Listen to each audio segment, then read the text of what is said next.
What is going on, YouTube? I am Lamont at Large, and today I am at the Historic Magnolia Cemetery here in Baton Rouge, Louisiana.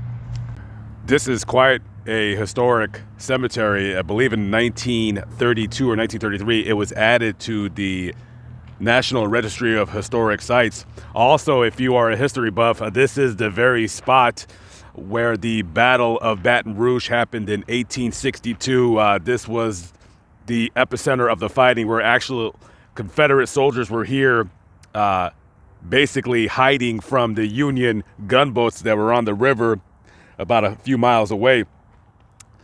That was the battle where the Confederates were trying to gain hold of the capital of Louisiana, which was Baton Rouge, and they failed miserably. I guess you can say both sides failed at the end of the day, because 1,000 men, almost 1,000, got killed. About 500 on the Confederate side and 400 on the Union side. In my opinion, at the end of the day, there is no real winners in war, because people lose their loved ones and their family members.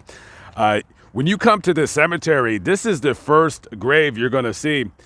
This is the grave of the Crenshaw children.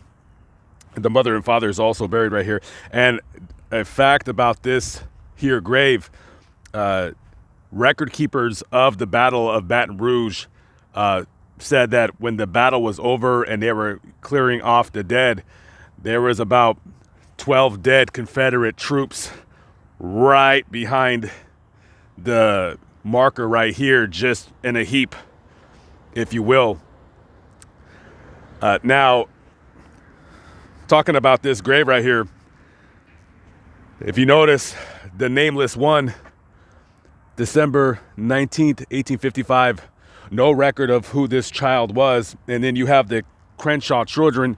You have Fanny Bell. She was 18 months. She died June 5th, 1858. You had Willie, who was, I believe, 6. He died also June 8th, 1958. And you have Maddie Pike, barely a year and a half old, October 13th, 1958. Not much is known about how the Crenshaw children died. There's no real records of the cause of their death. However, in 1858, there was a severe case of yellow fever that was abound all over Louisiana. So more than likely, it looks like, even though I can't confirm, it looks like possibly they died of yellow fever.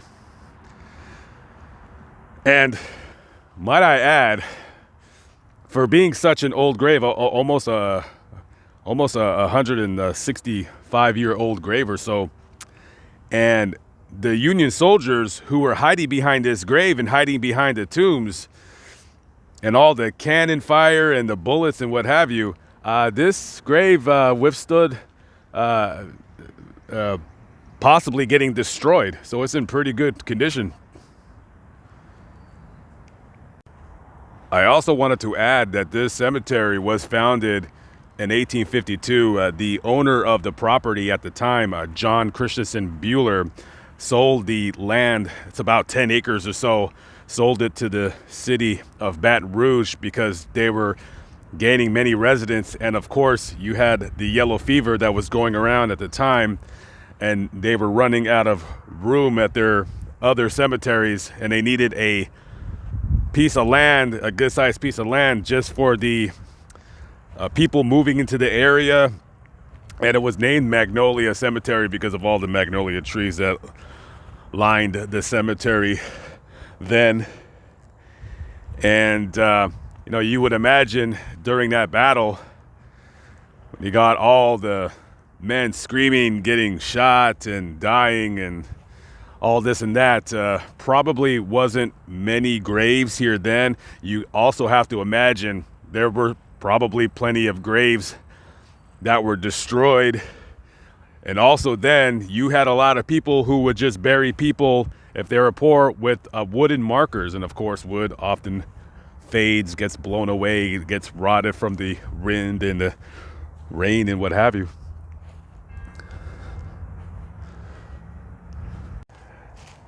So these here graves are the graves of some of the Confederate soldiers that fought in the Battle of Baton Rouge. Quite possibly, I don't know, I'm just guessing, it could be those 12 Confederate soldiers that were found dead behind the Crenshaw children's grave over yonder. And I noticed something very odd. Being in Louisiana, I'm looking up because I hear the flag blowing in the wind. And yeah, no Southern crossbars, no rebel flag. It's just one flag, the United States of America. And listen, me personally, I see the rebel flag, I don't get offended, but it ain't my flag. That's my flag right there. That's the flag that I salute. I salute only one flag. I don't salute two flags, nor do I fly two flags. But a horrible war, brother against brother, very tumultuous time in this nation's history. A black mark on the fabric of our nation. But at the end of the day, we're all one and the same, created under God's image, if you will. So rest in peace to these men, even though they might have been fighting on the opposite side.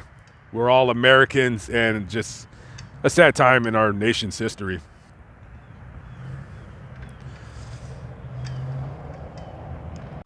So we're going to have, in older cemeteries such as this, you're going to have these graves right here that are totally unmarked. Now, there was a time where they were marked. You would have the words etched into the stone about who they were, and so forth and so on. Now, let me show you really quickly what I'm talking about. So over time, the words, depending on the craftsmanship of the engraver and how deep they went into the stone, like this, for instance, you can still somewhat read this grave. This was Mary Fulshire. It says, who died July 2nd, 1862, age 23 years. She was they can't really make it out, daughter I found until his sister. Yeah, it's hard to make out, but if you really wanted to restore it, you probably could. But this, after over 160 years, this grave is still in pretty decent shape. But you could tell with the other ones that I showed that probably the engraver, of course, didn't go nearly as deep as they did with this grave over there. So, you know, history forgets who these people are. And who knows if this were a family, if they didn't know each other, who knows? Quite possibly another case here of one not being able to live without the other.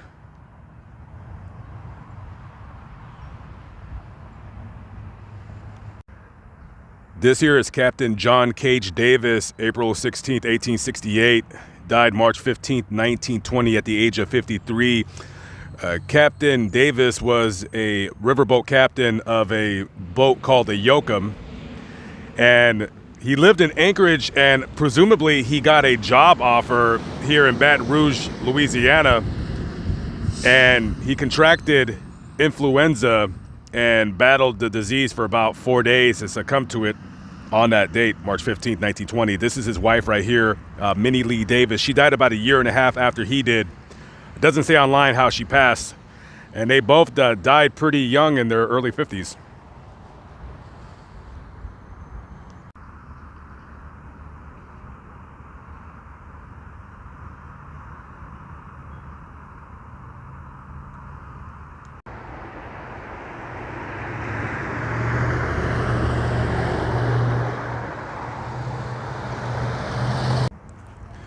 So I seen this stone right here. I'm going to make some kind of an attempt to glue it back together.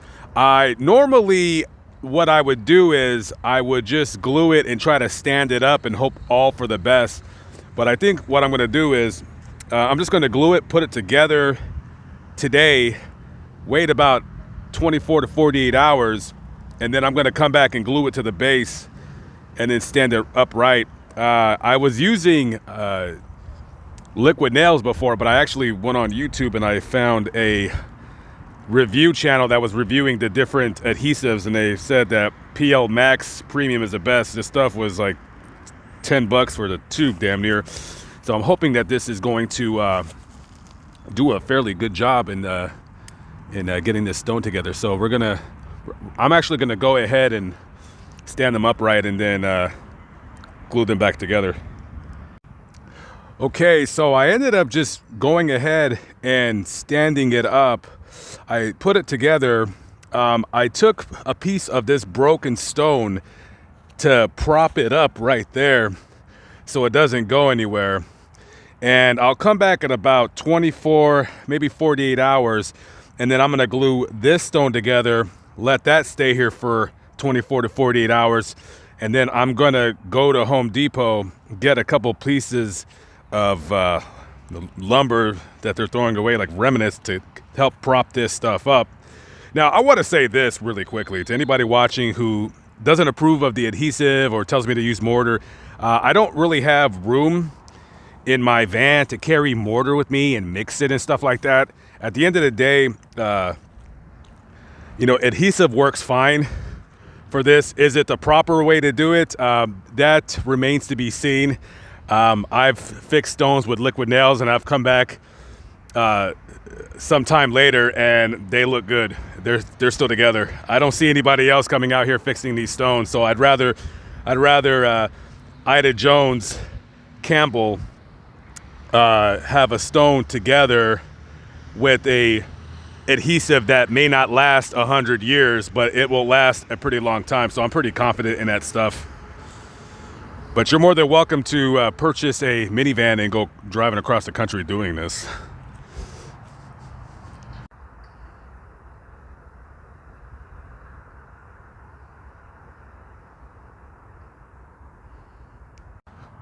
Okay, that concludes another vlog.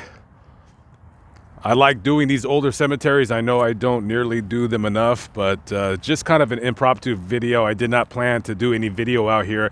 I just simply came out here to check this cemetery out, and I decided while I was here, while the weather is still holding up, it's supposed to rain any minute now, just go ahead and do this video. Listen, guys, I always thank you for watching my videos. I appreciate it. Live but not live, but still alive by the grace of God. I am Lamont at Large at the Historic Magnolia Cemetery here in Baton Rouge, Louisiana. I will catch up with you on the next vlog. Peace out.